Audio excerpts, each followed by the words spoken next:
साथियों नमस्कार। बुद्धिस्ट विचार चैनल में आप सभी लोगों का स्वागत है। आज की चर्चा में राजीव पटेल की पुस्तक है भ्रम का पुलिंदा। इसी पुस्तक से मैंने ये रेफरेंस लिया है। इसमें ये बताया गया है कि प्राचीन काल यानी बौद्ध सभ्यता, तो बौद्ध सभ्यता के समय में ये प्रयोग होने वाले जो शब्द जो पाली भाषा के होते थे उनको किस तरह से चुराया गया है और फिर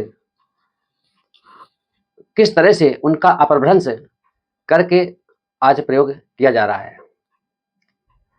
सम्राट अशोक के शिलालेखों में, अभिलेखों में धम्म लिपि में लिखावट के साबूत मिलते हैं। इसके बाद 5वीं सदी जो ईसा बाद है, तो उसमें सम्राट जो समुद्रगुप्त थे उनके भी शिलालेख और अभिलेखों में पाली का ही और धम्म लिपि का प्रभाव दिखता है। उनके भी शिलालेख धम्म लिपि में ही लिखे हुए मिलते हैं।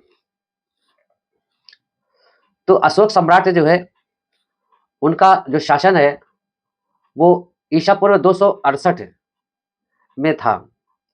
तो तब से लेकर के 5वीं सदी समुद्रगुप्त के समय तक जो है धम्म लिपि में ही लिखे हुए अभिलेख मिलते हैं। अब ये शब्द कौन थे? ये शब्द थे जैसे ब्रह्मी, ब्रह्मण, बमन, ब्रह्म, भगवतो। भगवतो तो आप जानते हैं भगवान बुद्ध के लिए कहा गया है। ये कुछ शब्द आप सभी को समझने हेतु हैं।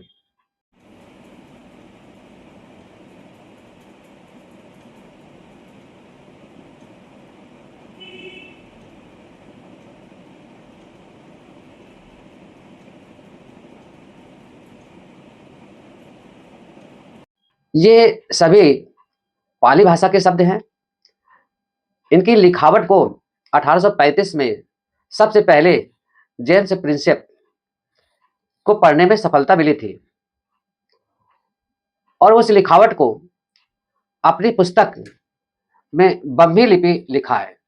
जो धम्म लिपि थी वो धम्म लिपि न लिख करके उन्होंने अपनी पुस्तक में जो है ब्रह्मी लिपि लिखा है। इसके बाद बस इसी लिपि का नाम जो ब्रह्मी लिपि है,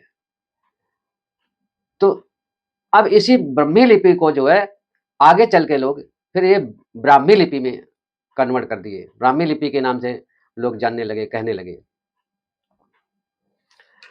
अब देखें इस शब्द में क्या है कि जो ब्रह्मी शब्द है उस ब्रह्मी में बा में जो र होती है वो जोड़ दिया तो ये ब्रा हो गया।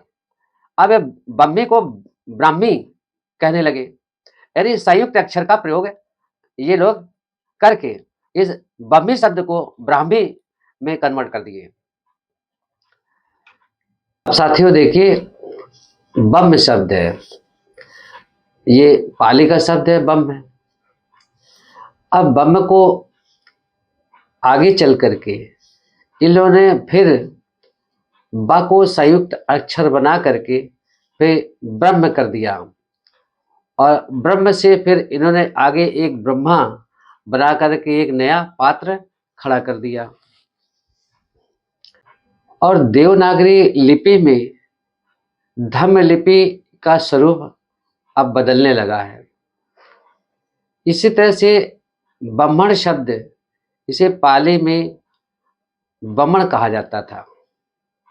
पाली में जो शमन बमन ये हुआ करते थे, तो जो बमन हुआ करते थे वो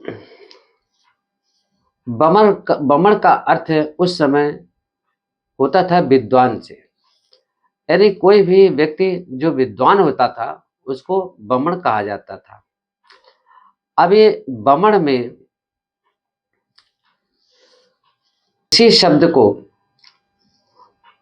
इस बमन शब्द को ये आगे संयुक्त अक्षर जोड़ करके उसको ब्राह्मण बना दिया।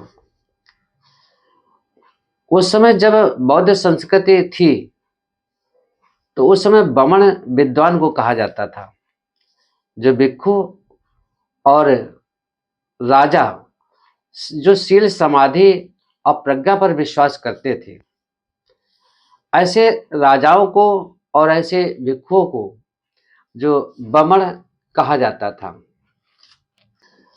ये बमण शब्द गुणवाचक शब्द था। ये व्यक्ति के गुणों को परिभाषित करता था। कोई भी विद्वान बन सकता था अपने कुशल कर्मों के द्वारा, और अकुशल कर्मों के द्वारा वो अपना अनाड़ी बन जाता था। लेकिन आज यही बमण शब्द ब्राह्मण हो गया और अब ठोस रूप में ये बदल गया है। अब ब्राह्मण चाहे विद्वान हो या न हो, उसे ब्राह्मण ही कहा जाता है। आज ये शब्द गुणवाचक न हो करके जातिवाचक हो गए हैं। आज जो अपने आप को वैदिक ब्राह्मण कहते हैं, क्या उनमें शील समाधि और प्रज्ञा का कोई लक्षण दिखाई देते हैं?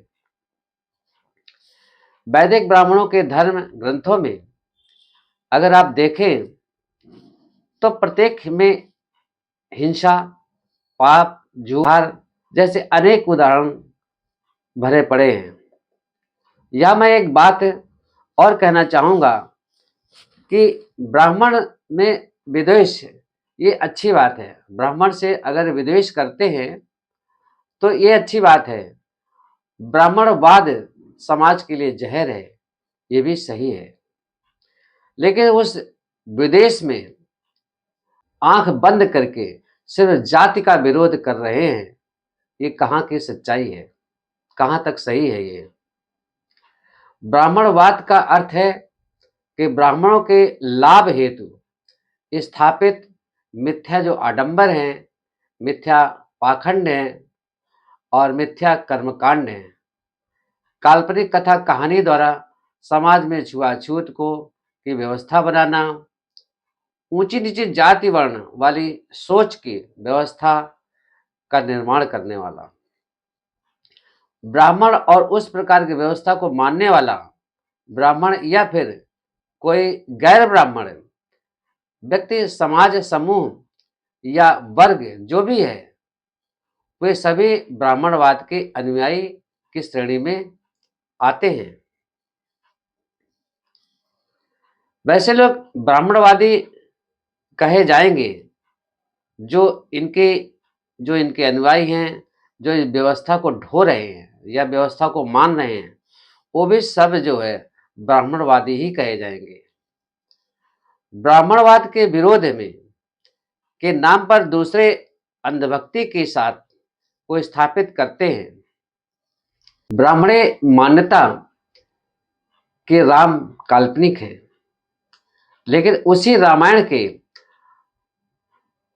पात्र जो शंभुक है उसको वास्तविक मानते हैं। ये बहुसंख्यक समाज है, जो बहुसंख्यक समाज है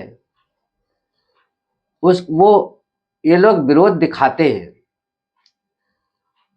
अरे भाई, जब राम को काल्पनिक आप मानते हो तो संभोग भी काल्पनिक ही कहे जाएंगे। इन लोगों के अनुसार द्रोणाचार्य जो है वो काल्पनिक है, लेकिन उसी महाभारत का पात्र एकलव्य वास्तविक है।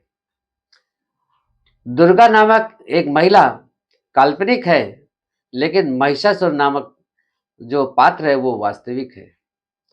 ऐसे अनेक मिथ्या ब्राह्मणवादी कथा के नकारात्मक पात्र हैं, जिनको आज के कुछ संगठन ब्राह्मण विरोध के नाम पर स्थापित कर रहे हैं, ये प्रचारित कर रहे हैं, जिसके परिणाम स्वरूप समाज के बहुसंख्यक वर्गों में मिथ्या भ्रम पैदा हो गया है।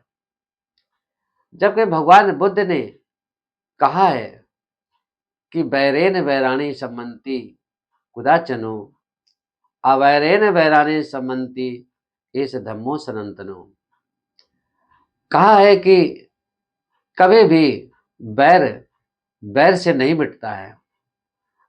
अगर बैर को समाप्त करना है तो अवैर यानी मित्रता से ही समाप्त हो सकता है। तो दोस्तों, आज का वीडियो हम यही समाप्त करते हैं। अगला वीडियो हम आपको लेकर आएंगे कि ब्रह्मा विष्णु महेश ये तीनों जो है ये कौन है। तो इस वीडियो को लाइक करें, सब्सक्राइब करें और शेयर जरूर करें, जिससे भाषा और लिपि का लोगों को जानकारी हो। तो धन्यवाद। नमो बुद्धाय।